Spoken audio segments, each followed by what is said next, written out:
Le sparring, c'est très important parce que c'est les exercices qui vont vous permettre de mettre à jour le travail que vous avez fait lors des entraînements, se tester, progresser, trouver des problématiques, etc.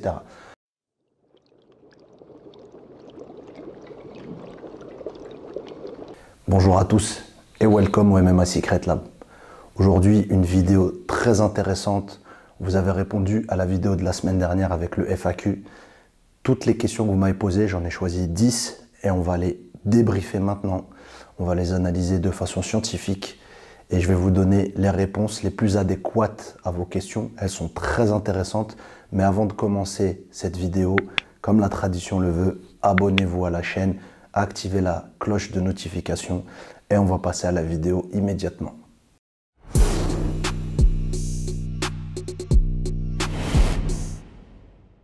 Alors on va passer tout de suite sans perdre de temps à la première question. La première question, elle est très intéressante. Elle nous a été posée par Benjamin. Donc la question c'est celle-ci. Quel serait le planning d'entraînement idéal pour progresser en MMA? Nombre de cours par semaine dans chaque discipline et en MMA pur, nombre de préparations physiques, quand tourner light, quand faire des sparring. Merci pour tes contenus. Alors Benjamin, déjà d'une, merci pour ta question. Elle est très intéressante et c'est une question qu'on me pose souvent. Alors, il faut savoir une chose, déjà pour commencer, comme je disais tout à l'heure, je vais vous faire une colonne ici. Donc, moins de 2 ans, plus 2 ans. Et on va mettre, entre guillemets, pro. D'accord? Pro pour moi, ça veut dire compétiteur. On a mis ça. Maintenant, on va mettre dans cette case-là les disciplines. Donc, les disciplines ici, ça sera MMA. D'accord. Ensuite, on va mettre L majuscule pour lutte. D'accord. Sol, JJB, grappling, ce que vous voulez. D'accord. Ensuite, prépa physique. D'accord. Ensuite, il manque la case striking. Donc, le striking, ici symbolisé par un S. Et à mon goût aussi, et par rapport à mon expérience, on va mettre la récup. Donc, à travers tous ces éléments-là, symbolisés par les lettres, on va pouvoir dresser un planning. Donc pour moi, quelqu'un qui a moins de 2 ans de pratique, il doit faire dans sa semaine au moins minimum 2 MMA. D'accord? Très important. Lutte, 1, parce que c'est quelqu'un qui a besoin de faire de la lutte, on a besoin d'en faire. Le sol, 1, d'accord? La prépa physique, des fois on en fait, des fois on n'en fait pas. Moi je pense qu'au début c'est bien d'utiliser la préparation physique comme outil et à placer entre 1 et 2. Donc 1 ou 2 en fonction de ce que vous faites. D'accord? Le sol, pareil, on dira 1. Et la récup, à ce niveau-là, quand on a besoin de faire de la récup, d'accord? Donc la récup c'est quoi? Ça va être massage, ventouse, etc. Ce qui va vous permettre de redémarrer une semaine bien. Donc la récup, on peut la mettre 1. Ce qui fait, quand on a moins de 2 ans de pratique, d'accord, et qu'on est sur un objectif de découverte, d'accord, d'apprentissage, etc., on partirait sur minimum 2 entraînements d'MMA, parce que quand même on fait du MMA, un entraînement de lutte, un entraînement de sol, 1 à 2 prépas physiques, un entraînement de sol, d'accord, et de striking, pardon, et une récup. D'accord, maintenant on va passer à la case ici, plus de 2 ans objectif compétiteur. Donc plus de 2 ans objectif de compétiteur, minimum 3 pour le MMA, parce que vous allez faire de la compétition MMA, donc il faut absolument faire le plus possible de MMA, d'accord? Lutte, minimum 2. Là, on passe à 2 entraînements de lutte parce que c'est très important de faire un peu plus de lutte parce qu'on va partir à la compétition, donc il ne faut pas être égaré avec les bagages qu'on a. Ensuite, on va partir sur le sol. Le sol, on va partir sur 2 entraînements de sol, d'accord? Très important. 2 entraînements de prépa physique. Là, par contre, c'est pas 1 ou 2, c'est 2 obligatoirement, comme on est dans l'objectif compétition. Ensuite, on va passer au striking. Le striking, minimum 2 fois par semaine, avec, si on peut, une leçon, d'accord, ou du PAO. Ça, c'est très important. Et la récup, bah, 1 fois dans la semaine. Et là, on arrive à quelque chose d'intéressant, c'est qu'on est quasiment au double, voire le triple de ce qu'on doit faire quand on veut passer compétiteur. Donc on a minimum 3 entraînements d'MMA, 2 entraînements de lutte, 2 entraînements de sol, 2 entraînements de prépa physique, 2 entraînements de striking et plutôt une récup qui va faire office d'entraînement justement pour la suite. Ensuite Benjamin, pour répondre à ta question, il va y avoir aussi quelque chose de très important, c'est le sparring. Donc le sparring, je dirais la différence entre amateur, enfin moins de 2 ans plutôt, et pro, d'accord? Je dirais que chez les pros, il en faut 2 par semaine et ici, il en faut 1 par semaine. Alors je m'explique, d'accord? Le sparring, c'est très important parce que c'est les exercices qui vont vous permettre de mettre à jour le travail que vous avez fait lors des entraînements, se tester, progresser, trouver des problématiques, etc. Le sparring doit être cadré par le coach. Donc, dans votre pratique, le sparring il va avoir une place très importante. La place du sparring, ça va être une place très importante. Et ce que vous allez voir, c'est que ici, quelqu'un qui a des objectifs de compétition va en faire 2 par semaine. Moi, ce que je préconise à mes élèves qui font de la compétition, c'est un sparring petit gant, d'accord, et un sparring gros gant. Donc, le sparring gros gant, ça sera un sparring, d'accord, tourné plutôt sur ce qu'on appelle le format, on va dire entre guillemets, un peu plus costaud que le sparring avec les petits gants. Pourquoi? Parce qu'avec les gros gants, protège tibia, casque, vaseline, etc., on peut appuyer un peu plus pour trouver des sensations. D'accord? Pour le sparring petit gant, on va faire attention parce que le but, c'est pas de se mettre KO, le but, c'est pas de créer des commotions et le but, c'est pas de créer des coupures et des bobos qui pourront endommager lors du combat. Donc, ce qu'il faut savoir, c'est que pour moi, le plus de 2 ans et celui qui veut faire des objectifs de compétition, il aura un sparring petit gant, un sparring gros gant. D'accord? Celui qui vient de commencer ou qui a moins de 2 ans et qui veut découvrir le sport à l'aide du sparring, ça sera sparring gros gant avec des règles adaptées justement au MMA. Donc voilà pour ta réponse, pour ta question, pardon, Benjamin. J'espère que ma réponse t'a éclairé et qu'elle éclairera tout le monde aussi également. On va passer à la question suivante.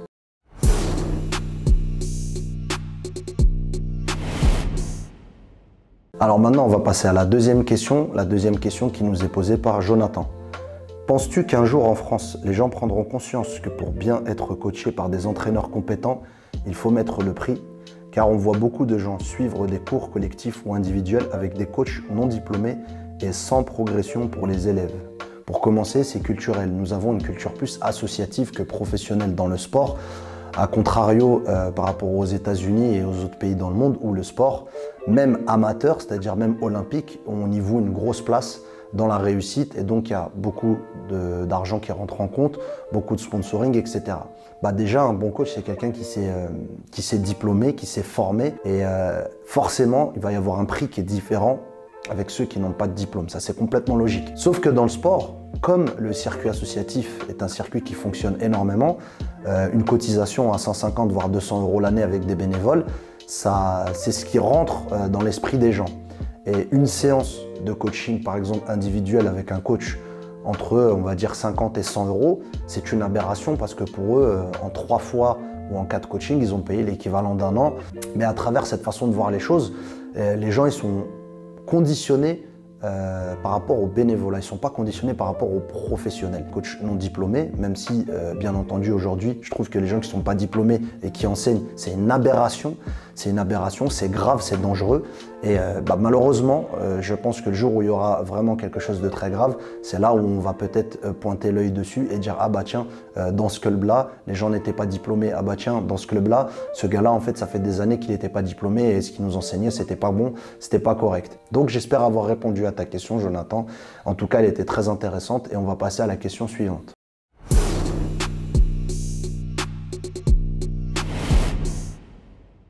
Alors, on va passer maintenant à la question suivante. La question suivante, elle nous a été posée par Loïc.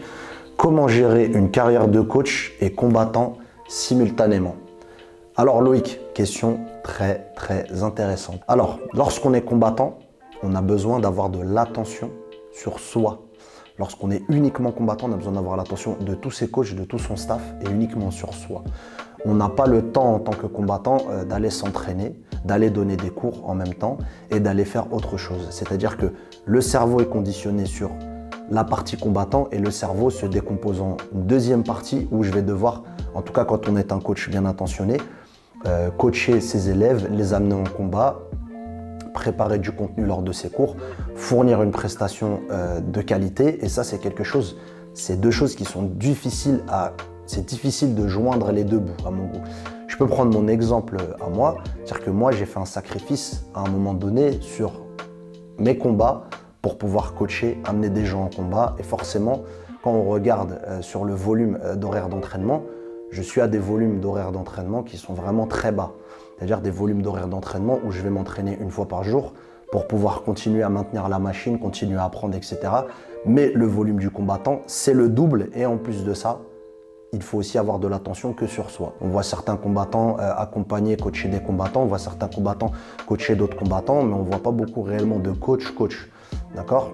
Donc ce qu'il faut savoir avec ça, c'est que pour moi, c'est une espèce de schizophrénie et c'est une espèce de, on va dire entre guillemets, quelque chose de compliqué à faire. C'est compliqué de joindre les deux bouts, comme je vous l'ai dit.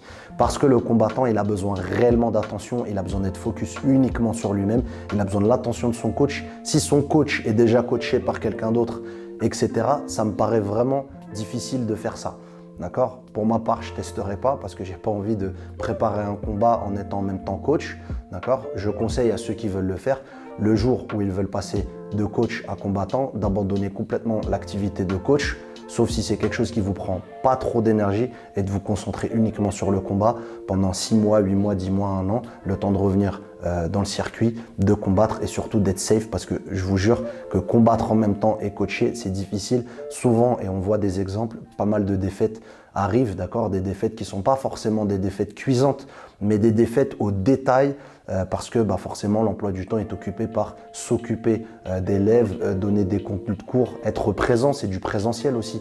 Lorsque le combattant a fini son entraînement, il se repose, il fait autre chose. Là, lorsque le combattant a fini lorsque le combattant a fini son entraînement, il doit aller coacher derrière. Des fois 2 heures, 3 heures, 4 heures. C'est du temps en moins dans sa récup, c'est du temps en moins dans son training camp.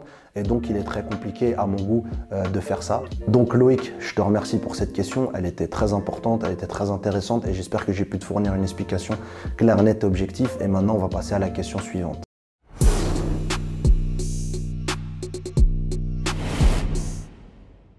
Alors, on va passer maintenant à la question suivante. La question suivante, elle a été posée par Amine. Et donc, cette question, elle est très intéressante, je trouve. Quel est le boxeur en boxe anglaise qui t'impressionne le plus, hormis Floyd et Manny, qui sont les deux légendes des années 2000, et pourquoi? Alors, Amine, avec qui je parle beaucoup de boxe anglaise, Amine, tu sais, moi, je suis gaucher. Donc, je suis ce qu'ils appellent en boxe anglaise une fausse patte. D'accord? Donc je suis droitier dans la vie de tous les jours, mais je boxe en gaucher depuis que j'ai commencé ce sport, les sports de combat à l'âge de 17 ans. Donc alors naturellement, j'ai mis mon regard vers les gauchers. Donc tu as bien souligné Manny Pacquiao, qui est un exemple de réussite et qui surtout a une super boxe anglaise rapide et qui a une carrière de folie. Alors moi je vais te citer juste 2 boxeurs qui m'ont impressionné en tant que gaucher et que j'ai bien aimé regarder. C'est Lucian Bute, d'accord? Donc c'est un Canadien d'origine roumaine et Monsieur Victor Ortiz. Donc ces 2 gauchers-là, moi, ils m'impressionnent. Et en plus, ces 2 gauchers-là, je trouve qu'ils ont une boxe peut-être, on va dire, adaptable au MMA, avec des combinaisons simples. Lucian Bute, c'était un distributeur de KO foie. C'était quelqu'un que j'aimais regarder parce qu'il mettait beaucoup de KO foie. Et Monsieur Victor Ortiz, beaucoup de combinaisons simples, un style agressif. Je trouve qu'il pourrait être bien pour le MMA. Beaucoup de mobilité au niveau de la tête et beaucoup de trajectoires, bras avant, bras arrière en direct, qui sont simples, nettes et efficaces. Et ceux qui connaissent, dites-moi en commentaire si c'est un bon choix ou non. En tout cas, Amine, j'espère avoir répondu à ta question. Et encore une fois, une question très intéressante. On va passer à la suivante.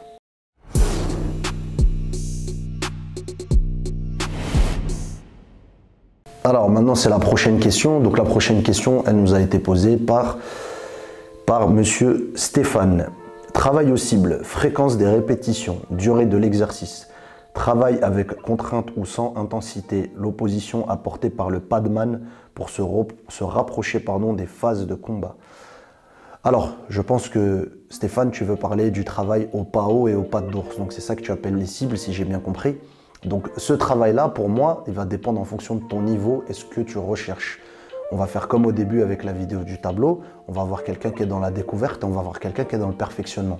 Quelqu'un qui est dans le perfectionnement aura besoin de séances peut-être plus intensives et plus guidées, tactico-techniques, que quelqu'un qui a besoin de découvrir cette discipline où il aura besoin forcément de plus de volume, donc plus de séances de leçons pour pouvoir appliquer la base des gestes techniques. Donc la fréquence, elle va dépendre de ton niveau, d'accord ? Pour quelqu'un qui est dans une recherche tactico-technique et qui fait des combats, elle va être de 2 à 3 fois par semaine maximum. Trop de leçons, tue la leçon. D'accord? Attention, quand on fait du Muay, le PAO, c'est tous les jours. Pourquoi? Parce que le Nakmo, il répète ses gammes tous les jours. Il répète ses gammes tous les jours. Nous, en MMA, on est sur du game plan, on est sur de l'opposition face à un adversaire qu'on a étudié. Donc forcément, la leçon, elle va être adaptée à l'adversaire en face et donc le padman, comme tu l'appelles, moi je l'appelle le professeur plutôt, parce que padman, c'est un mot qui est un peu péjoratif. Mais le professeur, du coup, va avoir plus de travail à faire en remise, en contre, en intensité, sur du travail de lutte. Moi, ce que je fais avec mes élèves, c'est que je lutte avec eux, je les pousse contre le mur avec le gros plastron, etc. Je fais un travail qui se rapproche plus du combat. Donc sur le round de 5 minutes, tant moi en tant que professeur que le combattant, on est aussi claqués l'un que l'autre. Donc j'espère avoir répondu à ta question, Stéphane. En tout cas, moi, je vois les choses comme ceci, avec ma propre expérience. Et maintenant, on va passer à la question suivante.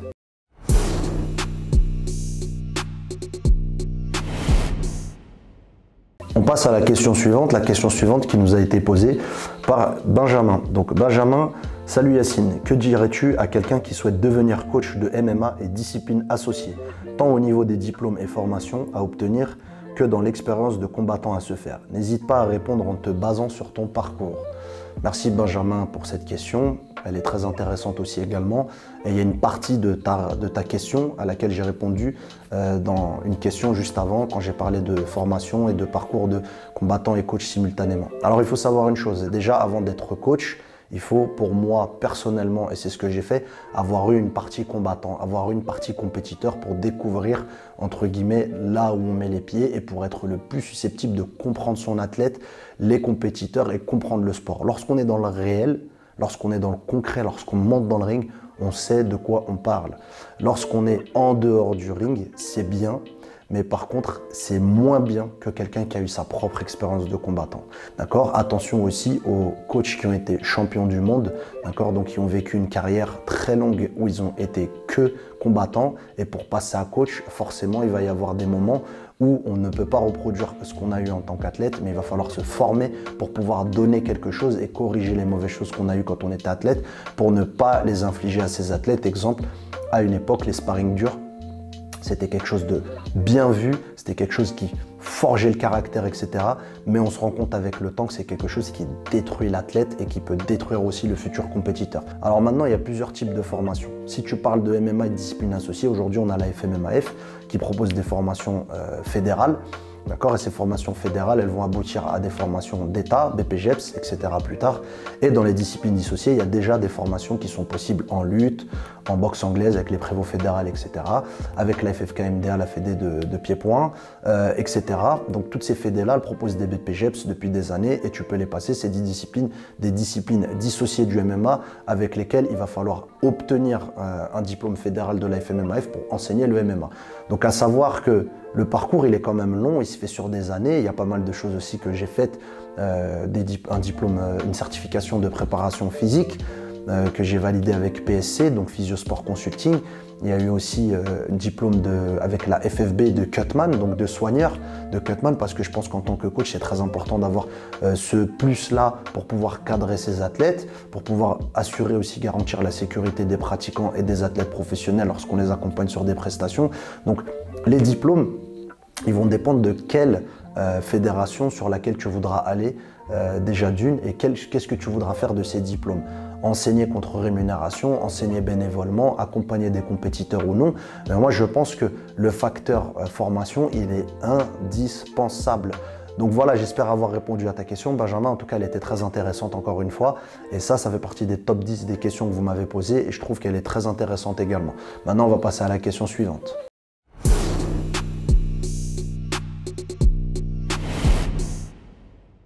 La question suivante, elle nous a été posée par Flo. Donc, combien de sparring planifies-tu par semaine et pourquoi? Je planifie 2 fois par semaine des sparring, donc un sparring avec petit gant et un sparring avec gros gant. Celui avec gros gant, toujours sous la surveillance et sous les directions d'un coach. Je planifie avec une méthode de travail qui est différente et qui se rapproche de ce que j'ai vécu au TriStar Gym quand j'étais au Canada sur l'année 2011-2012. Donc j'ai passé 1 an là-bas, j'ai passé 2 fois par semaine à faire des sparring avec les gars de l'UFC et du Bellator à l'époque, notamment Georges Saint-Pierre. J'ai pu faire du sparring, j'ai eu la chance d'en faire avec des gars de l'UFC, avec des gars du Bellator, etc. Et la méthode de Firas, qui est une méthode très intéressante et qui est une méthode aujourd'hui que je vois qui marche et qui fonctionne, c'est de faire un sparring 1 fois par semaine avec gros gants et un sparring avec petit gants. Donc sparring gros gants, c'est simple, gros gants de 16 ou de 18, donc les plus gros possibles. Casque, vaseline et protège tibia. Si on peut les doubler, c'est très bien, c'est une bonne chose. Le but de ce sparring là, c'est quoi? C'est de travailler sur sa boxe pied-point, donc son striking MMA, avec ses coudières et ses genouillères, bien sûr aussi entendu. C'est de travailler sur du sparring MMA avec les takedowns. Donc on peut mettre des takedowns et une fois qu'on est au sol, on se relève. Donc c'est un sparring qui est très frustrant, qui est dur à voir. Et lorsqu'on prend un takedown, on a souvent envie d'en mettre un parce qu'on est dominé. Et en plus, la difficulté qu'on rajoute, c'est qu'on a les gants de boxe, donc il est difficile d'amener quelqu'un au sol, à part sur du timing ou avec un gros bagage de lutte. Pour ce sparring-là, on va dire qu'il est un peu plus fourni et appuyé que le sparring avec les petits gants. Le sparring avec les petits gants, une fois par semaine aussi également, on réduit l'intensité, on travaille sur le dirty boxing, où on ne travaille pas forcément sur les distances de pied-point, sauf quand on a les mitaines rembourrées. On va travailler beaucoup plus le ground and pound avec. Pourquoi? Parce que le ground and pound, avec les gros gants, c'est un peu compliqué, d'accord? On veut se prendre en clé de bras, en triangle, c'est pas forcément réaliste. Par contre, quand on travaille avec les petits gants, on peut travailler tout en faisant attention à l'intégrité de son partenaire et on peut travailler sur le ground and pound. Donc pour répondre à ta question, moi je dis 2 fois par semaine, donc j'en dis un plutôt light, d'accord, et un plutôt fourni et appuyé. Merci pour ta question Flo, on passe à la suivante.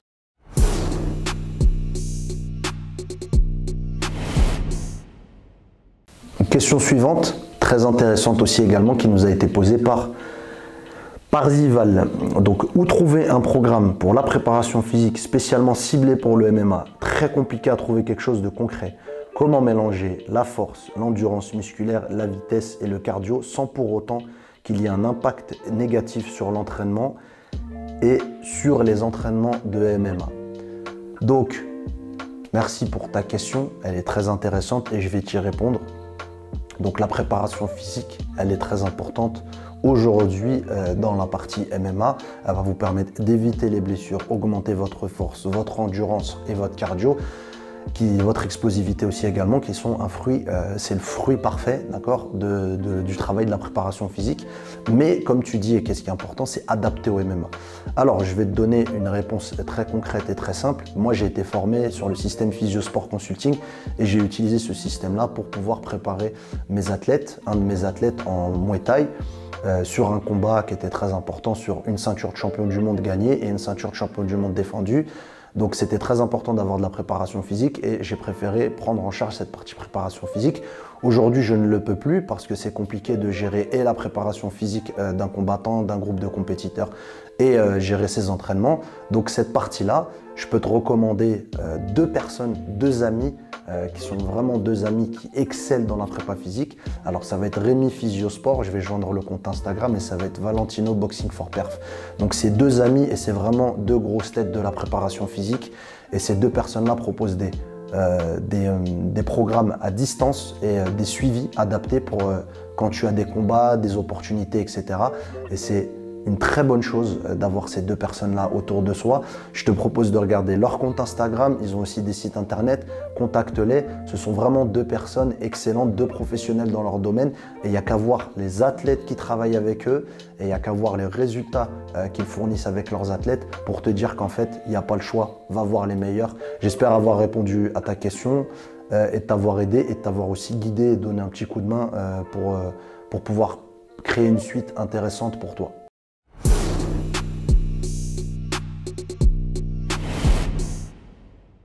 Maintenant, on passe à la question suivante. La question suivante, elle nous a été posée par Marshall.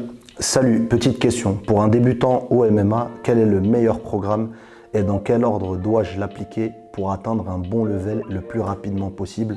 Merci pour ta réponse. Tout d'abord, merci pour ta question.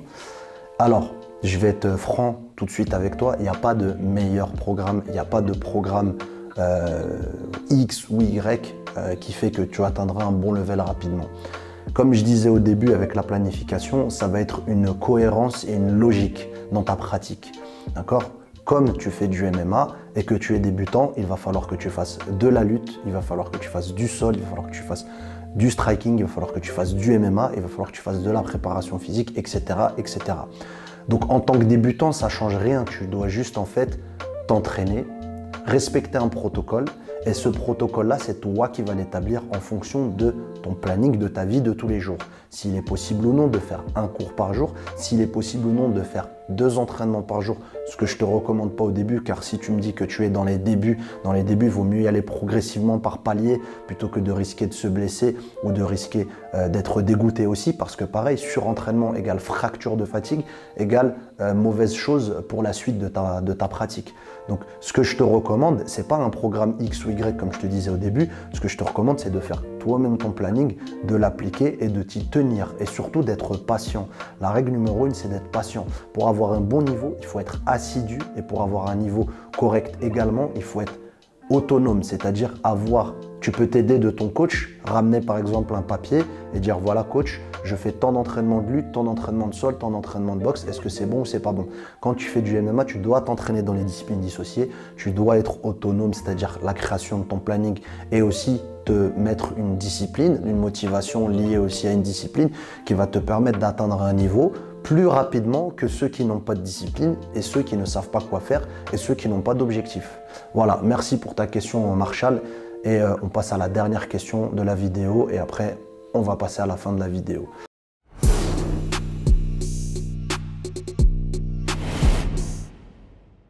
Alors, maintenant on va passer à la dernière question qui nous a été posée par Vico. Est-ce que la lutte est trop supérieure aux autres arts martiaux? J'ai l'impression qu'un bon lutteur sera toujours plus avantagé en MMA face à un spécialiste d'une autre discipline. Alors Vico, elle est intéressante ta question et il y a des statistiques aujourd'hui qui sont disponibles sur le nombre de champions qu'il y a à l'UFC ou au Bellator ou dans d'autres organisations d'MMA qui bien entendu ont un cursus de lutteur sur le ratio. La lutte l'emporte logiquement et beaucoup plus. Pourquoi? On est dans une cage.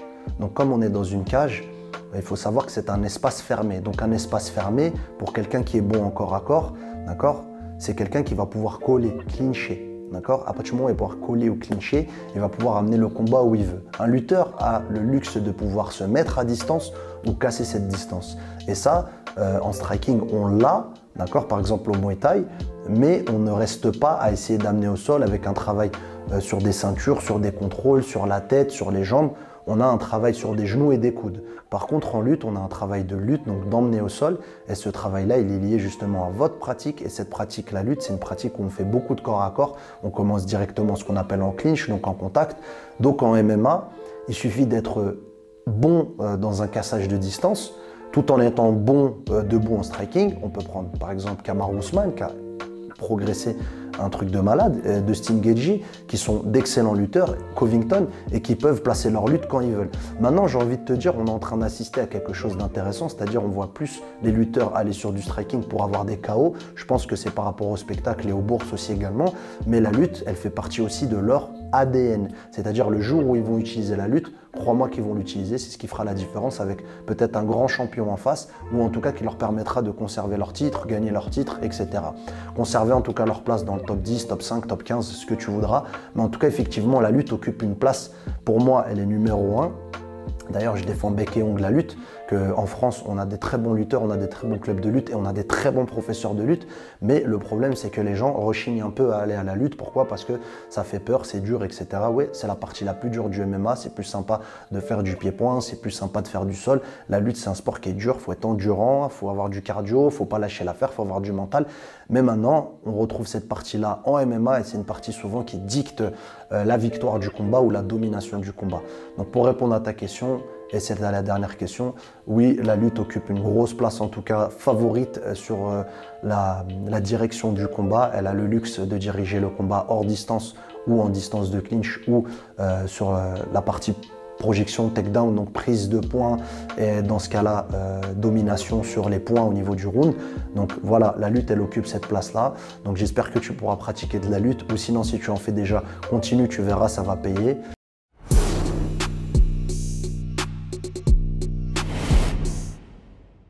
Je vous remercie tous pour toutes vos questions. J'ai essayé de les traiter une par une de façon scientifique, comme je vous ai dit, en vous apportant mon expertise, mon analyse et mon expérience. Partagez cette vidéo autour de vous, elle est très importante, elle est utile et intemporelle parce que c'est souvent les mêmes questions qui reviennent. N'hésitez pas à vous abonner à la chaîne, n'hésitez pas à partager autour de vous, n'hésitez pas à mettre un pouce bleu et à dire en commentaire ce que vous avez pensé de la vidéo. Merci à tous et à très bientôt au MMA Secret Lab.